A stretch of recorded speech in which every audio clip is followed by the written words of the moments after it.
What is up, everyone? Renfail here. Welcome back to another Solasta Crown of the Magister game guide. Today we're going to be diving into the ancestries, which are what used to be called races, but for different studios, they take the politically correct route these days. Some places call them races, other places call them lineages. Here they call them ancestries. But essentially, this is where you're going to be picking what it is that you want to play throughout the game, apart from your class. Now, there are bonuses to the different lineages here, the different ancestries, just like there are with many other games. This is based off of 5th edition Dungeons & Dragons, the 5th edition SRD now being in the Creative Commons as of the 2023 bracket after the OGL fiasco. So if you want more information about 5th edition, you can just go look it up because it's freely available for anybody to use, but it is based off of the Dungeons & Dragons rule set. They do have some unique ancestries here in the game. Their version of half-orcs, their version of dragonborn. These are different than what you might find in other places. They also have their own sort of spin on lore and things when it comes to backgrounds and beyond. So we're going to be diving into that throughout these various character creation guides that I've been putting out around this game. So if you haven't checked out the other videos, now's the perfect time to promote those. We have the ultimate class guide, we have a race guide, we have the class guide, and then we have the actual build guides for the different classes that you might want to play going through this game. Plus, I've streamed the Crown of the Magister campaign. I'm in the middle of doing the Lost Valley campaign, and we'll be doing Palace of Ice when it comes out later in 2023. So hopefully we'll see you for all of those videos as well. This is the point of video where I say like, subscribe, and hit the bell icon so you never miss an update. Do lots of different things here on the channel, so check out the playlist. Support if you can with memberships, super chats, super thanks, the Patreon page. We'll talk more at the end about what all those things mean. But in the meantime, let's get straight into the ancestries, aka the races, for Solasta Crown of the Magister. If you've ever played 5th edition, a lot of this stuff is going to be familiar to you, but if you haven't, here's the basic rundown. Every race, every ancestry has an ability score increase that is inherent to that particular ancestry. They then have some various lineage features which are going to vary depending on what version you choose. Now, not every one of these ancestries has different lineages, but with the dwarves in particular, the ancestry is dwarf, but then the lineage is going to alternate between hill dwarves and snow dwarves. Now you'll notice that the basic ancestry stuff stays the same. Your move is 5, your constitution is 2, you have saving throws against poison, resistance to poison damage, you're proficient with battle axe, hand axe, warhammers, and you're unaffected by heavy armor penalties. But the hill dwarf gets a +1 to wisdom, +1 hit point per level, knows common and dwarvish, can see normally in dim light and in natural darkness as if in dim light. But if you switch over to the snow dwarf, it's a dex bonus, and they're proficient with a heavy crossbow. They also get a +2 constitution, +2 to their constitution saving throws. So there are some differences between the two dwarven lineages, and that's something to pay attention to when you're working on, choosing which one of these is going to be the best for your class build. Now, obviously, all of these ancestries and the various lineages, are going to, this is the meta. What is the best ancestry and lineage to play with X class? So that's going to change based on your class guide. But this is the guide to all of these so you understand what these are. Now, the Dragonborn was something that was added later. So you'll notice this red icon over here. This signifies that these were added into the Inner Strength DLC, which is also when they introduced the Monk, Bard, and Warlock classes. So if you only own the base version of Crown of the Magister, you're not going to have access to the Dragonborn.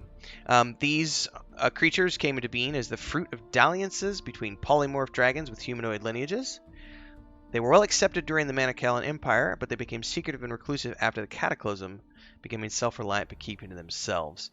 They get a +2 strength, +1 charisma, and damage resistance based on your draconic ancestry, and you can then use your action to exhale destructive energy based on your draconic ancestry. So this is where, for roleplay purposes, but also for meta, do you want to do acid damage? Do you want to do lightning damage? Do you want to do fire damage, poison damage, cold damage? And do you want a resistance to those different things? It also changes the way you look. So that was the black dragon. This is the blue dragon. This is the gold dragon. This is the green. And this is the silver. So really cool class options, racial options here for the Dragonborn. I think they're a really unique way to add a little bit of flavor into the game. Something that's not quite human. It's kind of cool. Half-elves, pretty standard. You know, if you've seen one half-elf, you've seen them all. +2 to charisma. You get to increase 2 other scores by 1 point each, and you get to choose any 2 skills as a bonus. Saving throws against charm and immunity to magical sleep because of the elven fey ancestry. And then you get some common, elvish, and 1 language of your choice, which is pretty cool. Half-orcs were something else that was introduced later on into the game during the Primal Calling DLC, which is when they also introduced the Barbarian and Druid character classes, as well as the Wanderer background. Half-orcs, in this case, have a history of violence rather than romance. Not usually pleasant backgrounds. Rejected by both of their parents' families, they tend to rely on strength to get through in life. Get a +2 to strength, a +1 to con. They gain proficiency in the intimidation skill because everyone is terrified of them.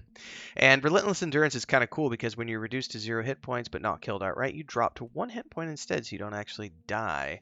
But it only works until you've finished a long rest. And then Savage Attacks means that when you score a critical hit with a melee attack, you can roll off one of the weapons with damage dice 1 additional time and add that result to the extra damage of the critical hit, which is kind of cool. I don't think I've ever actually taken a half-orc through the game yet, or a dragonborn. So these are the 2 that were added after I played the initial campaign, and I just didn't choose one of these when I'm going through the Lost Valley right now. Humans, very standard. It's 5th edition all the way, so +1 to all ability scores, and common in 1 language of your choice. It's the most generic vanilla of the ancestries here in Solasta, Crown of the Magister.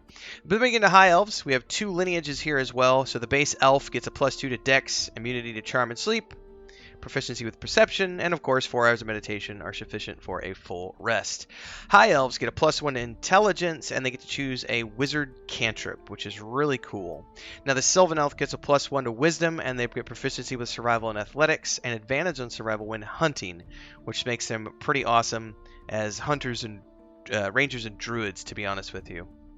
Marsh halflings, well, there's 2 different types of halflings here, so we'll go over those. They get a +2 to Dex as the base ancestry bonus. Advantage of saving throws against being frightened.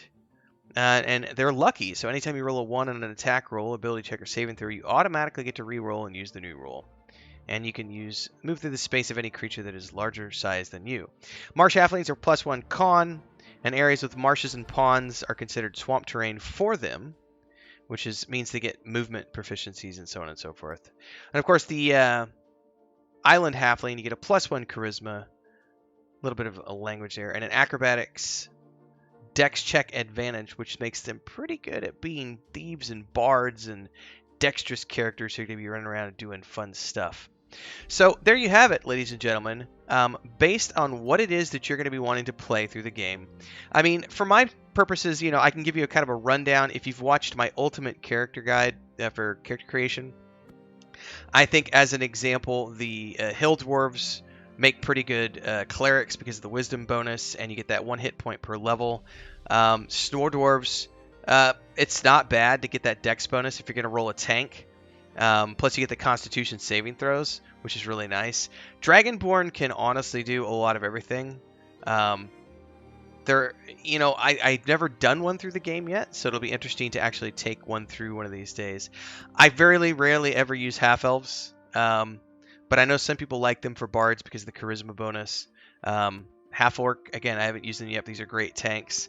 Typically I use my Sylvan Elves for druids and rangers. I'll use my island halfling or my marsh halfling. It just depends on what I'm looking at. But, most of the time, I kind of like the island halfling for my thief characters.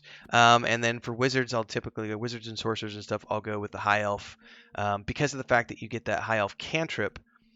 Plus you get the intelligence bonus on top of everything else. Humans I'll sometimes do, just because you get that +1 ability to all ability scores, which makes them pretty easy to give a run-of-the-mill. I think the very first playthrough I ever did, I actually went through with a human paladin as my tank. But then all the other characters were of different lineages and ancestries. So, food for thought. Anyway, if you like this video, don't forget to stick around for all the other stuff I do with Solasta, Crown of the Magister. We'll be getting into the class guide next time, so make sure to check that out.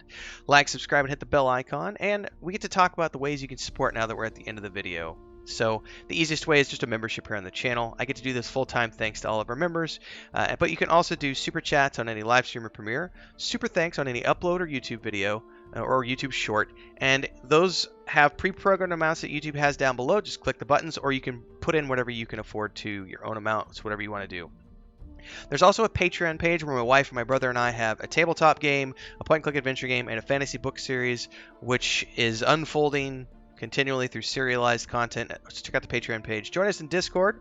Come hang out with us, play games with us. Check out all the other playlists here on YouTube, and I will see everyone in the next video, or hopefully on a live stream. Until then, stay safe.